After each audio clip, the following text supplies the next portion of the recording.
You're listening to Radio Kidnappers, the voice of Hawke's Bay, and this is a program called The Wonderful World of Wardini Books. And as always, it's my pleasure to have in the studio Lou from Wardini Books in Havelock North, and you have another store over there in Napier. Yeah. Hastings Street. Yes. You still flat out? Yeah, well, yeah, it's not quite so busy, although it was busy this morning, so you've got people getting in their last week of holidays before the kids go back to school and stuff like that, so there's a bit of activity in the village, but you know when it's got so hot this week. I know. I used to have periods where just everyone just goes, yeah, I'm going into hibernation mode. So, but it's been more manageable. Now, obviously at Christmas time you are flat out like everyone normally is, but do you have peaks and troughs during the year, or is it just constantly... Traditionally, I think when we first came into the business, the winter was quieter, and the winter would always be a worry for booksellers, but it seems to have, that's got less of an issue, and I don't know if that's just because publishing is more balanced year round. You don't get all your big titles in October for Christmas now, perhaps it's a bit more of a balance, or just that people are more bookish than they were, or just that our business has got its reputation so going good. And It must be that, but I was also reading somewhere a couple of weeks back that real books are coming back into vogue rather than having them on a Kindle. Well, look, I mean, I've just brought that up because I've lent my copy to somebody, but come on. There's no contest, there is there? really isn't. No contest at all. Yeah. Okay, tell us about Stranger Times. Stranger Times. So this is the one that I've lent to my friend because he's doing reviews for me as well. And the review is something special. Tell us about the reviewer. Well, he used to do this this is my friend Adam. And he used to do reviews just for his family while he was away, because he works away quite a bit. And so he goes into hotels and he does a thing called Books in the Bath with Beer. So he'll be in the bath and he'll have his beer and he'll read his book and then he'll take a photo and he's in the bath, but it's all above board, it's fine. And he will tell you a bit about the book and he will tell you about the beer. And he's just got a really funny turn of phrase. So we've said, can we steal those for the Facebook page, and so he's started to send them through and let me exploit him. And we can see that on your Facebook page, Wardini Books. If you want to meet Adam and see him in the bath drinking beer and reading books, then that's the place to do it. And sorry, I interrupted you. Tell us about Stranger Times. The Stranger Times is a novel by C.K. McDonnell, who's an Irish author, and this is set in Manchester in the UK. And the Stranger Times is the newspaper that reports, if you were to ring them up and say, I've seen a UFO, they would come and interview you. Right. They wouldn't say this is true, they would just report what you said, you know.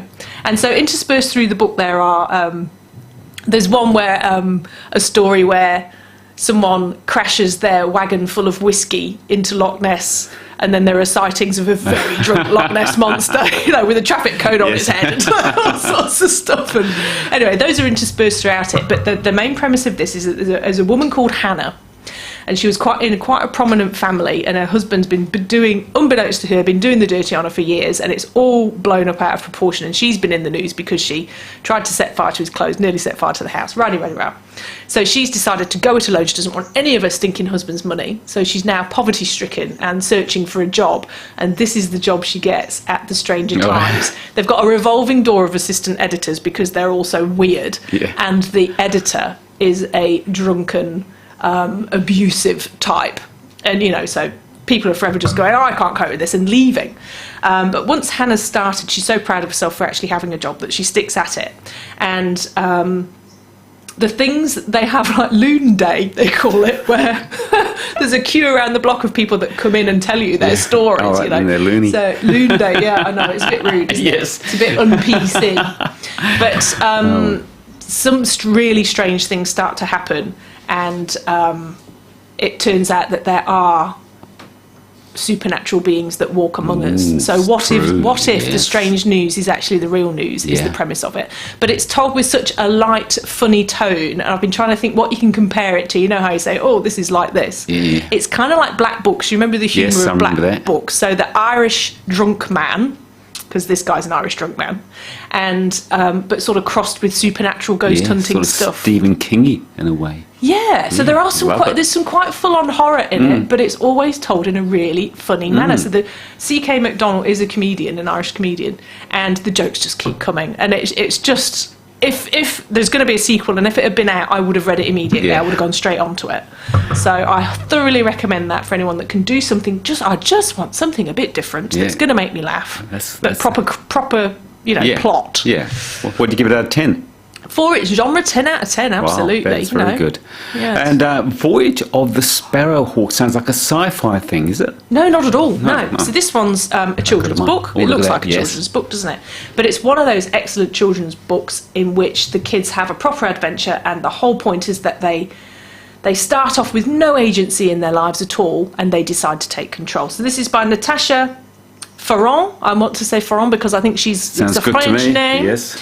She's just won the Costa last year. I read that and then found out that she won the Costa Children's Book Award, which is a big thing in the UK for this. And so it deals with Lottie, who is a well-off child, but she is orphaned, and she's been sent off to boarding school by the evil uncle and aunt who have come to be, she's the one that's inherited the big house and the money, but of course she can't have it yet because she's only little. It's just at the end of the First World War. She's got a grandmother in France who was going to write to her every week, but the letters have dried up and she feels abandoned, and the boarding school is awful, and she's got kicked out, and she's come home. She steals a chihuahua from a local criminal who is keeping it in a cage. So she rescues this beautiful little bat-eared chihuahua. She calls him Federico, and she's being threatened with being sent off to another boarding school. So that's her motivation. And then there is a young boy called Ben who was an orphan, and with another orphan called Sam, he's adopted by this lovely man called Nathan who lives on a canal boat, a barge, a narrow boat, they're calling it. So romantic. It's just delightful, isn't it? But Sam is older, and as he gets older, he's gone off to war. He gets injured. This is all in the prologues as well, so I'm not even spoiling anything. Nothing's actually happened yet. And Nathan, the father, goes off to see how Sam's doing in the French war hospital, which is then bombed. Oh, no. Nathan dies, Sam is missing, so Ben is on his own again, and they're both trying to, so they team up, basically. Ben's got a dog called Elsie as well, who's a spaniel, and she's lovely. And they decide that they've both got to get to France. They've got to outwit the local police officer who's trying to make sure that they're in school and being looked after, and they run away on the narrow boat, which they're going to take to sea, Ken. It's not a seaworthy boat, though, is it? Of course not. There's got to be a twist in there somewhere. So anyway, everything I've told you happens like there. Really? So there's a prologue for Lottie and there's a prologue for Ben. It's the first book I've read with 2 prologues. And off they go. And it's just a tale of bravery and loyalty and making friends and trusting people. And, of course, the dogs are highly entertaining. Who's going to read it?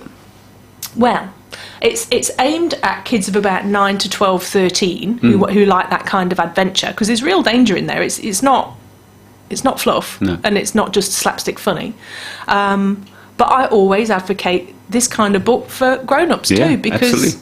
It's thrilling and it reminds you of the hope that you had when you were a kid, which you need reminding of, and the dreams that you had, and that sort of invincibleness. Yeah. An easy read?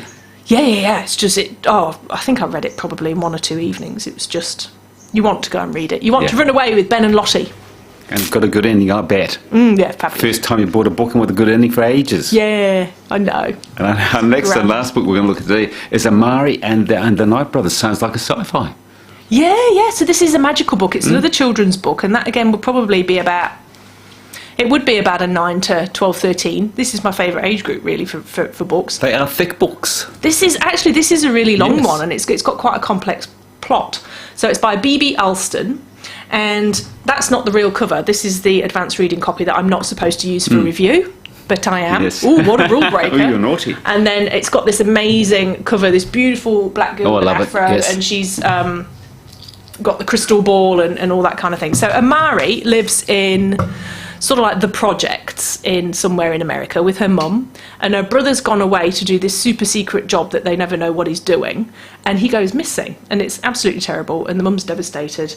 And then one day there's a knock at the door, and Amari gets you've got a parcel, and she's like, oh great, well, where is it? It's in your brother's wardrobe and you can open it at midnight. And she's like, what? How bizarre. Anyway, so she waits till midnight, and there is this suitcase in Quinton, her brother's wardrobe, and at midnight it clicks open, and she's been nominated to go and do this summer camp that he did, and basically it's a school for people with supernatural abilities. So she's like, well, I don't have any abilities, but when she gets there it turns out that she is 100% magic, but that is a bad thing in this world. They've got supernaturally enhanced powers, all these other kids, but magicians always turn out wrong. Right. So immediately she's ostracised. And she was at her other school because she was the poor black kid from the projects, and she got a scholarship to the posh school, and she was ostracised in that. So there's definite social themes going on there, and the author talks about, you know, we need to see kids of colour in books, we need to redress this balance. Indeed. And it's absolutely right, and it was just...